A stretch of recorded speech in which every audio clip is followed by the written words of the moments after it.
In the last 5 years, some really beautiful and detailed games have released. Cyberpunk, Stalker 2, Black Myth Wukong, Kingdom Come 2, Metro Exodus and so many others. Yet looking even as recent as 10 years back, these older games look and feel somehow much more cleaner, sharper, and even maybe more detailed or prettier. So what happened in the last 5 years that made nearly every high quality game look so ugly, filled with grainy visuals or artifacting or ghosting lines, or just simply look like smeary blurry mess as if somebody rubbed Vaseline in your eyes? While also producing fewer frames per second, even though today's hardware is far more capable. Have modern game graphics regressed in their pursuit to push higher resolution textures, more detailed models, or even more complex lighting? Who or what is to be blamed for the industry smearing Vaseline in our eyes? Well, let's find out.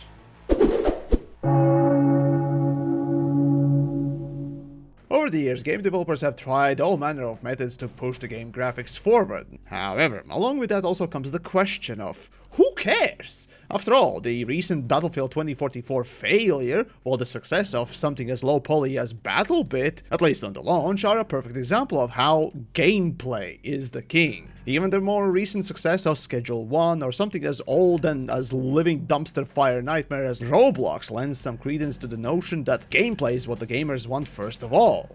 "Oh, but that does not look cool in screenshots," says the marketing man. "How are we gonna entice and or trick people into buying yet another modern slop action game, like for example Star Wars Outlaws, if the game looks old or, gods forbid, low quality?" And then Ubisoft proceeds to make the first ever quadruple A game, Skull and Bones, that looks like this.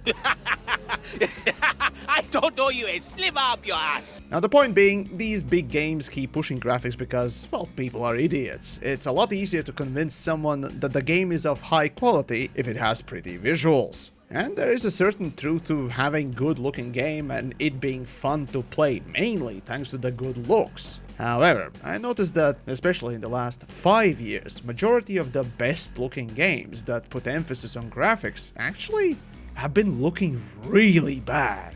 Like noticeably worse than 10, if not 15-year-old games before them. And so that prompted me to take a look at the history of game graphics and why they fail. And maybe we can spot why the modern game in particular seems to look worse than its predecessors. Let's then start with the infamous piss filter. The golden shower era of gaming was the start of art directors trying to incestuously copy each other, abandoning all semblance of reason for style, just because Cliffy B's Gears of War and a few other titles were hyper popular. Now thankfully this era is done and gone. However, tinting and coloring your games in a certain degree still happens. Like for example the recent Starfield having a different type of a filter depending on what planet you visit, and that being very pronounced. See, normally a little bit of filtering here and there is not a bad thing. However, when those filters are a bit too much, you start to realize why reshade mods that remove these filters are so popular. See, a good filter adds a style or a tone. A bad one makes it look like piss. Welcome back to the army, soldier. Shit.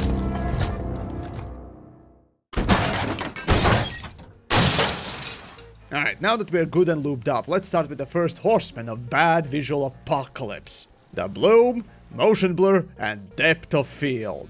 Now back in mid-2000s, bloom became one of the first post-processing effects that, shall we say, had a certain look. Now, while bloom overall helps to emphasize some glowing objects, back in those early days, developers simply cranked it up for everything, turning your screen into a lightly Vaseline-smeared mess. So we begin at nope, I'm stopping again.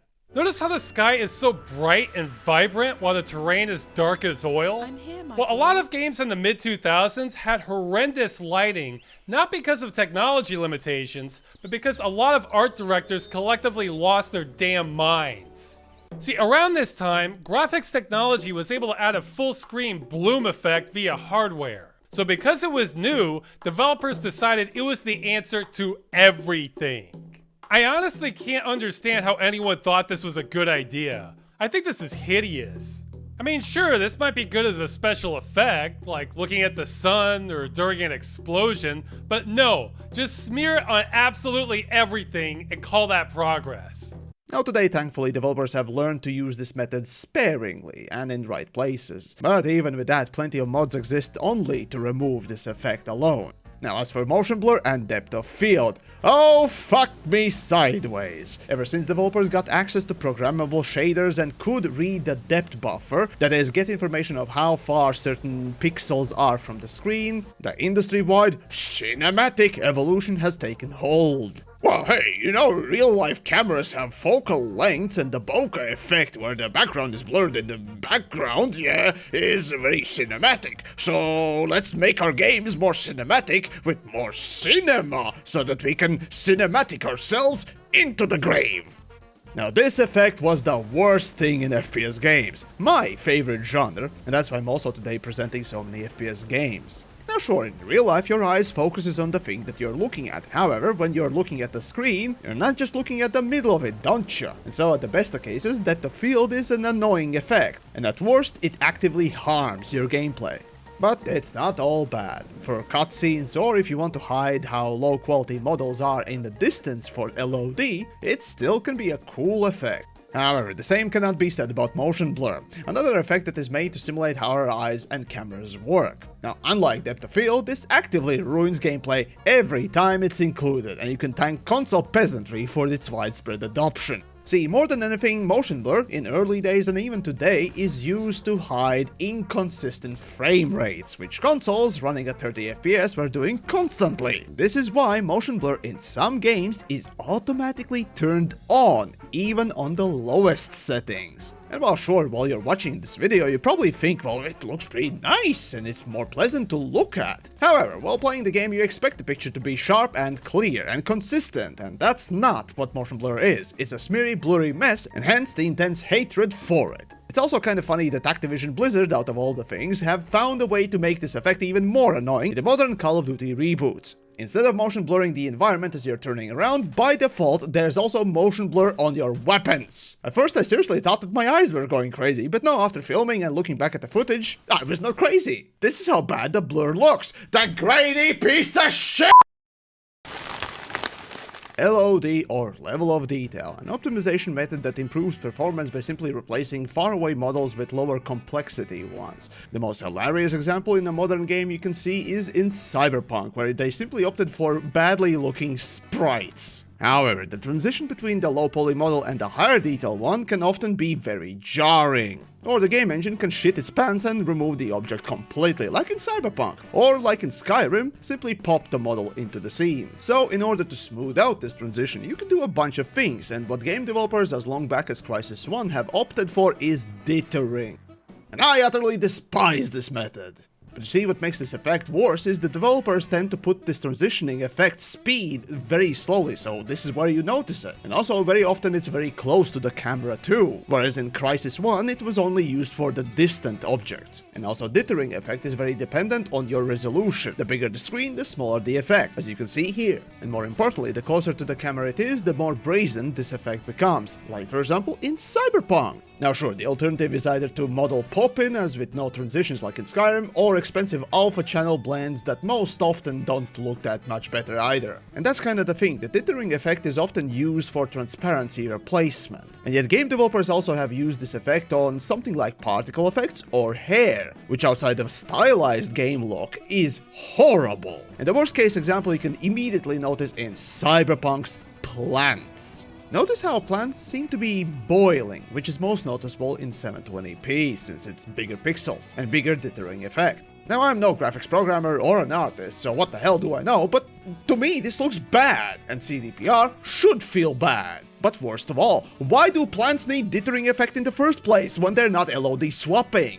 So the only assumption I'm left with is that the plants are so complex that letting them be rendered full-on, like hair without dithering, would cause massive performance issues. And I'm sorry, but at that point, have you heard of model optimization? Now sure, Cyberpunk has some genuinely amazing things in it, but shit like this makes my blood boil. And sure, I get it, dithering is very performance cost effective compared to alpha blending, but it looks like complete ass. Now see, it's one thing to use dithering for LOD transitions far away, and the closer it gets to the camera, the worse it gets. But it's a whole other thing to leave that effect on full display shamelessly. Case in point, Stalker 2. Now I can only hazard a guess as to why dithering effect is still left on the trees. Now maybe it really is the Unreal Engine 5's nanite LOD optimization, but if that's the case, I get another reason to say fuck nanite. But hold on, if developers used to use this transition back in the day only for the distant targets, why are games like Stalker 2 using it in static objects in the distance? Or like in Cyberpunk, on plants so close to the camera that you could reach out and touch it even? Well, because they know they can get away with it, thanks to another technique that turns stuff like this into this. Which leads us nicely into Anti-Aliasing, the friend and foe of gaming, aiming to provide greater visual clarity free of jaggies or pixel stair-stepping at a cost of some performance. Undisputed best method for this is Supersampling. This method simply renders a higher resolution image and then downscales it to your native resolution, which allows for the best pixel smoothing. However, SSAA comes at an extreme performance hit, so all the other anti-aliasing methods aim to replicate the visual clarity while lowering the performance hit. Be that through detecting only edges and smoothing those, or sampling every pixel multiple times. So where's the failure in that? Well, there isn't, as a matter of fact. Since we're talking about the visual clarity of the games, SSAA is an example of actual success that is simply needed for a context. Temporal anti-aliasing, the smelly king of bullshit. Basically, every anti-aliasing method aims to replicate what the SSAA is capable of, or, in lieu of that, at least smooth out the jaggies. However, unlike most other aliasing methods, TAA stands out as the method that utilizes past frames, with additional technical mumbo-jumbo that I bet only I give a fuck about, so let's move on. What most people will know this method for is one thing. It smears your screen with Vaseline, and unlike Bloom, it's everywhere, especially in things that move fast. So, you know, gameplay. However, there is a positive to this technique and why it's used today. It's really fast. And then pair it with an option to render the frame at a lower resolution and then upscale it and smooth it out with TAA creates a relatively impressive quality. Hence, certain developers really love it because of the performance boost. In fact, the first game ever to utilize this anti-aliasing method apparently was Battle Forge, developed by Microsoft. Oh no! Look at that, the game is dead. Well, remember kids, support stop killing games. So instead, the first game that you can still play with this method is Rise, Son of Rome, apparently. And what a surprise, Crytek made it as well. From gaming graphics giants to gaming graphics slayers. What a terrible curse you have unleashed on the industry. And yet the ghoulification of game graphics don't stop simply with the smearing. Since this is a temporal method, meaning that the time involvement is there, or more specifically TAA uses the past frame data to approximate which pixels need blurring more, this means the further ruination of anything in motion. So as soon as you start moving, especially in fast-paced games, most notably FPS games where you whip your camera around, the overall experience only gets worse. And we're not stopping there either. Ghosting also becomes a thing. Jesus fucking Christ. Now, okay, sure, this implementation is a rather rare edge case, but trust me, even mild ghosting gets pretty annoying. And not to stop there either, it will only get worse from here on. So then, why? Why do developers insist on using these more and more clearly visually degrading methods? Well, I told you. Performance! See, because TAA allows developers to render the frame at a lower resolution and smear it out with TAA with relatively little visual fidelity loss, and I struggle to use those words. Sure, while the camera is slowly panning around, or better yet, on a still frame, yeah, there is very little noticeable degradation. So, who cares what you think, stinky idiots? My game's marketing team says the screenshots look great! It's beyond infuriating how widespread this gaslighting of TAA acceptance has become. Sure, it might be good for still frames, but guess what 99% of the games do with their gameplay? Have action and loads of movement in it! And this is exactly where the greatest graphics ever get utterly destroyed. No, but it's worth it, right? At least it smears out the dithering effect and makes it look almost acceptable. And yeah, that is true, that's the only positive of TAA. It makes another effect almost palatable. Which is why developers think that they can afford shoving dithering effect right in your face. Hooray! You did it! You saved hair and particle effects! Whoopee! Oh, but hold on, why then the cyberpunk plants still look like complete ass? Oh yeah, right, we forgot that TAA also introduces ghosting! Oh, but come on, TheYamiks, it's just an effect, it's optional! You can disable it, right? And here's the thing with many games like Cyberpunk or game engines like Unreal Engine 5, they are relying on TAA always to be there, in order to make the gameplay look like what the artist had designed in the first place. And many of them go a step above to prevent you from changing anti-aliasing method. And like in, for example, Cyberpunk, well, you can't technically remove TAA, you have to do it through mods. That's how ingrained this method has become. It's no longer an option, it's a necessity. A necessity to ruin game graphics, whatever quality they might have been. And it only got worse, goddammit, while replaying some old great looking games, like for example Metro Exodus, while running into some game-breaking bugs. Yeah, all Metro games are really poorly QA tested, but that's not the focus today. I originally thought that, this is one of the last games that didn't use TAA. But while I was aiming at something, you know, having an important gameplay focus moment, there it was, ghosting. In the worst possible place, in your crosshairs. Now, since you can change quite a bit of things through config file rather than in-game settings, another annoyance of mine, but regardless, you could turn off TAA as well. So, I did. Jesus fucking Christ! The first frame remains and breaks the visuals. What the hell? That was kind of a weird thing on the first launch, but regardless, where there's TAA, there's always dithering effect, and hence, here it is, in all of its splendor and ugliness. Sure, it is used for the distance stuff and so on and so forth, however, in Metro Exodus especially, turning off TAA will also turn off some lighting effects and some smoke stuff, or something. But the point is, do you need any more evidence that games these days expect you to blur the screen in order to have quote-unquote expected experience, especially visually? And having full resolution, sharp image is no longer being given as an option.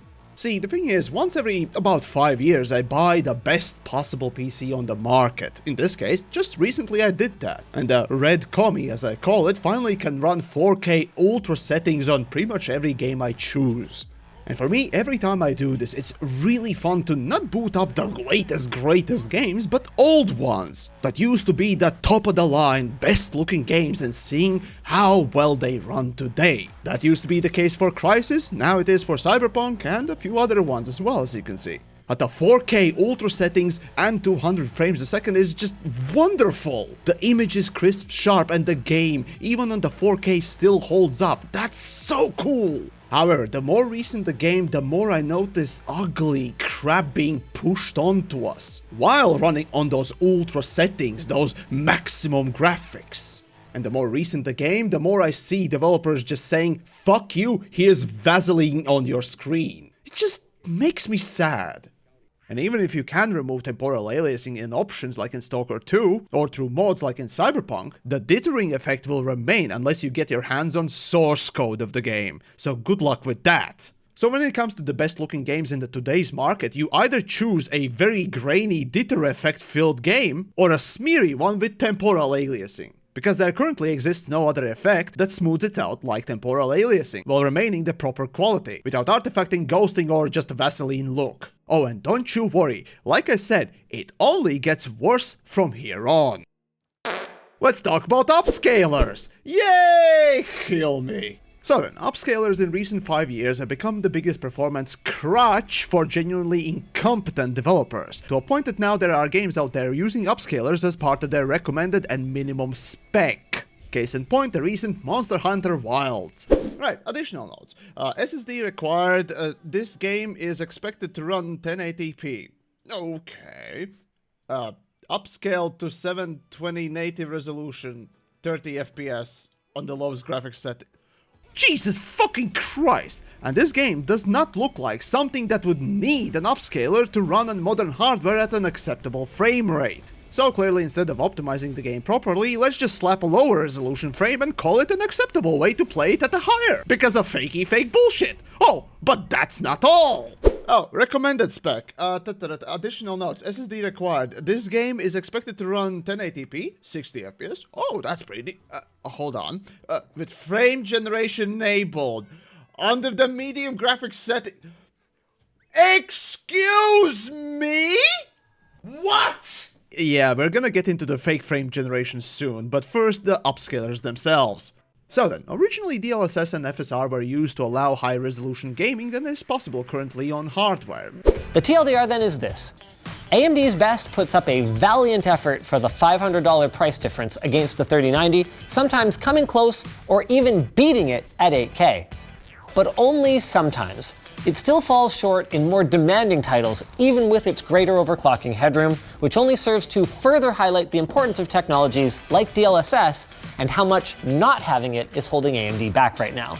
And not just in ray tracing either. Outside of Doom Eternal, which surprisingly was quite a bit smoother on AMD, GDDR6 seems to be helping Nvidia out tremendously. Because remember, 8K is 4 times the number of pixels as 4K. Just the frame buffer alone, that is, each frame displayed on the screen, is nearly 128 megabytes, which is exactly enough to hobble the 6000 series 128 megabytes of ridiculously fast Infinity Cache, leaving them with memory that's just over half as fast as Ampere's for everything else. With that said, if AMD had a DLSS analog to reduce this memory footprint, AMD might have been more competitive more often. So then, is 8K gaming a lie? Well, it's complicated. While I participated in some of Nvidia's early promotion for 8K gaming on the RTX 3090, and it does work in the same way that a primitive hammer can pound in a nail, it's clear that it's not practical for every game today. And as more visually elaborate titles trickle out over the next few years, new hammers will be much more appropriate tools to handle them at this resolution. While you might roll your eyes and say, who cares? Nobody has an 8K monitor. The same was true for 4K a short while ago. And even if you only use a 4K display, supersampling or running at a higher resolution than native, then downscaling it is still the best way to reduce shimmering and other artifacts while preserving 100% of the detail in an image. And 4x supersampling at 4K means rendering at 8K.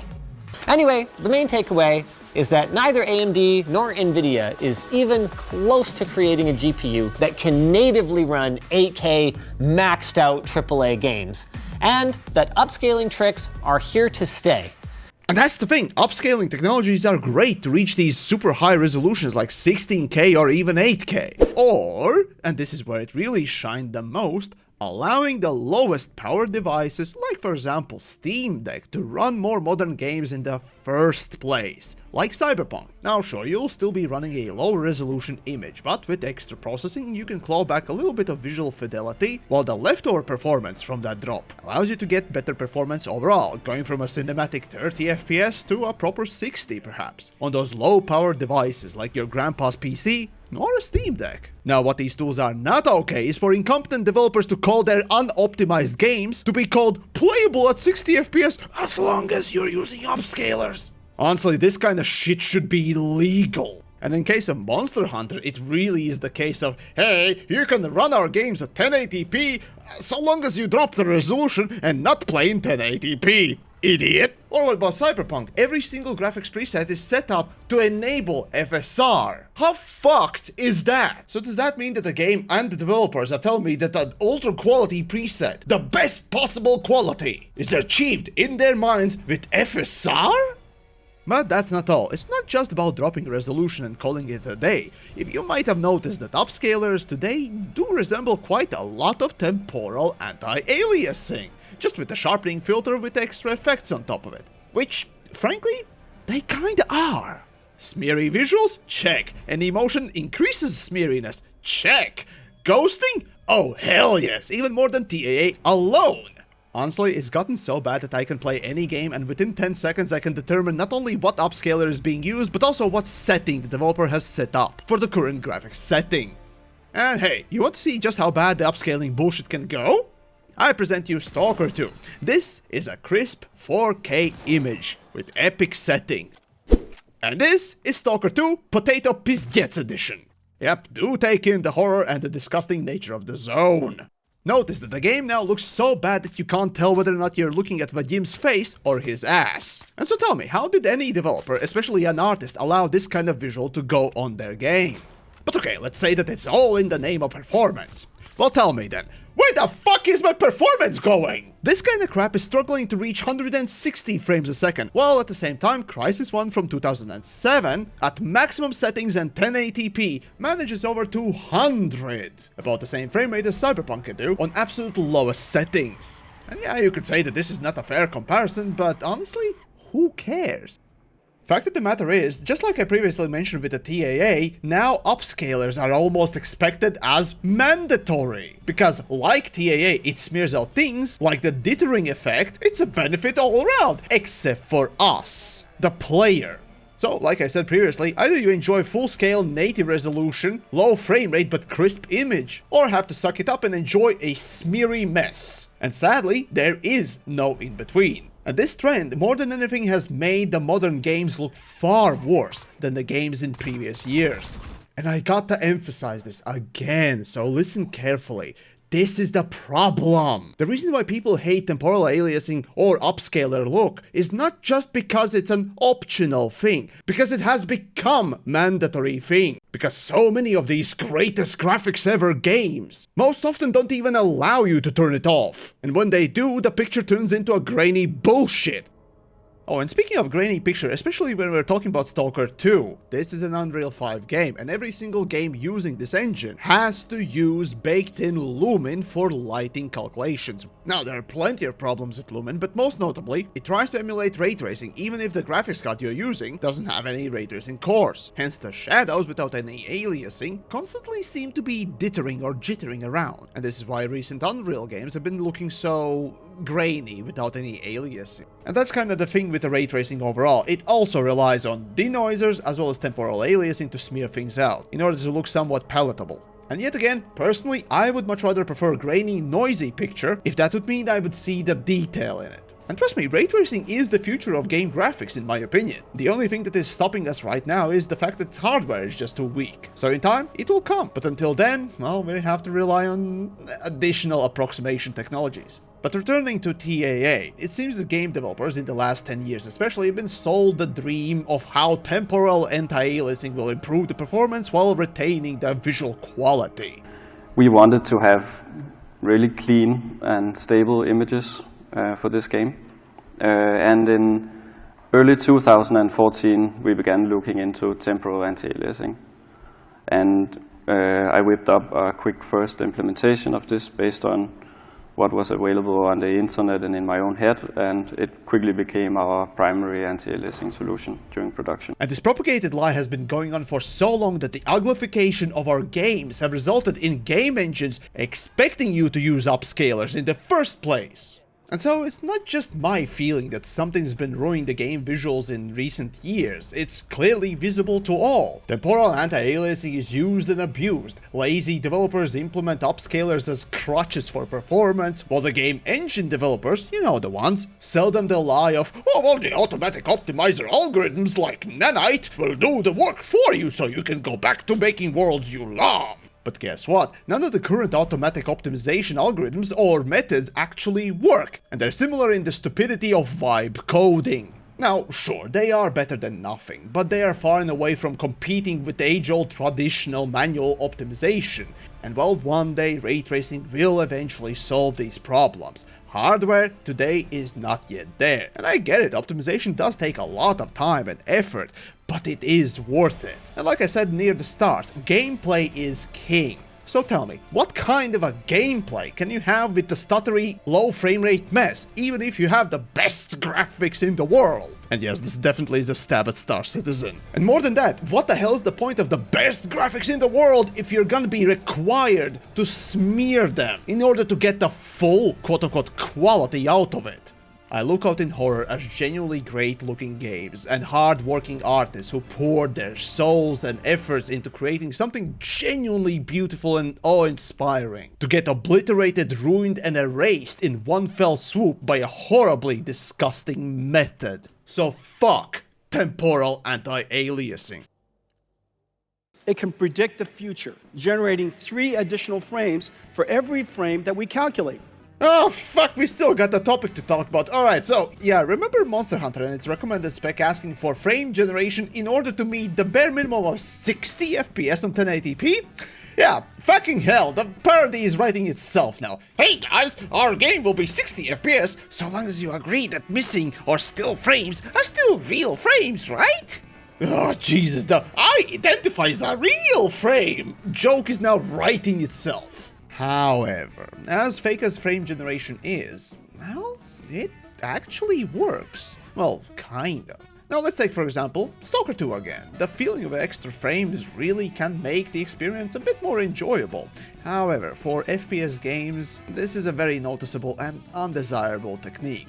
Now sure, you gain the frame fluidity, which is really nice, but the latency, at best, is the same, of the original low frame rate. So you still notice the delay, and shall we say, it all kinda turns into jello-y feeling. Still, for more narrative-based games, honestly, I would say that this is a pretty good technology. However, Nvidia decided that, that's too good, let's fuck with the concept of game graphics somehow with this technology too.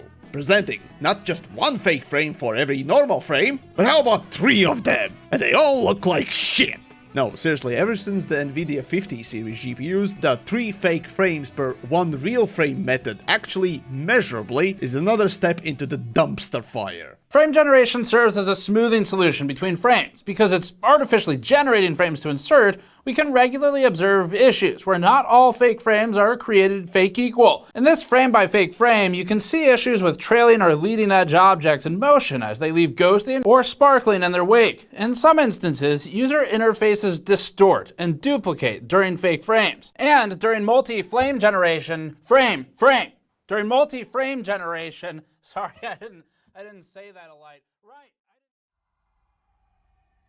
So, what the hell did we even learn today? Well, game developers do from time to time come up with some great visuals and games to keep progressing the visual spectacle and fidelity, there is no doubt about that. At the same time, in efforts of trying to optimize and improve performance, the race to the bottom has truly kicked in, where all subtlety and carefully masked effects like dithering, fading for LODs in the distance now is pushed into our faces, while using uglier and uglier effects to hide the previous effects' flaws. TAA used to mask the dithering effect, sharpening filters used to mask the smeariness of TAA, and ultimately lower resolutions paired with the TAA smeariness and sharpening effects used to mask the lack of optimization and general performance, along of course with the frame generation, which leads the games to neither looking good nor running well. So you're left wondering, what the hell was even the point? And even though game artists are designing ever more beautiful models and worlds for us to play in, their beautiful art is instantly eroded and ruined as soon as you start having gameplay, thanks to Upscalers. Now I ask developers of these cutting-edge, graphically impressive games, what the fuck is the point of your artists making these high-detail worlds if you'll ruin it by smearing Vaseline everywhere? Also that only screenshots look hyper-detailed for your marketing team? No, seriously, how can any art or performance teams look at the footage like this and not feel ashamed? Where the hell is the quality? Where are my graphics? And in lieu of that, where the fuck is my performance at then? But all that doom and gloom aside, there's a little bit of light at the end of the tunnel. Stalker 2 still looks amazing if they get the performance running. Cyberpunk could be better if they actually worked on the fucking LOD properly and removed the TAA and dithering effects up close. And for Starfield, yeah, moving on. Even though Unreal Engine in particular has been pushing the temporal smearing bullshit the hardest, and other major engine developers following suit, such games as Doom Eternal and Kingdom Come 2 at least beating Crysis 1 on the lowest graphics settings, while still looking better, is sign of a good progress. This is the result of not perfect but good optimization, especially in the case of Doom Eternal, as well as a lot better and newer graphics API, but still, at the very least we know that not every game or engine developer has been sucking the TAA, upscaling and frame generation Kool-Aid. So, what about you folks? What do you think? Have games gotten worse looking? Or is TheYamiks just yelling at a cloud again? And since we're on the topic, which game trends or features in your mind have been the biggest failures of game graphics? Do let me know down below. But most of all, remember, fuck TAA. And support my fight for better game graphics by visiting my Patreon down below. Support your fight for better visuals and not more smeary nonsense like these fine folk. I'm out.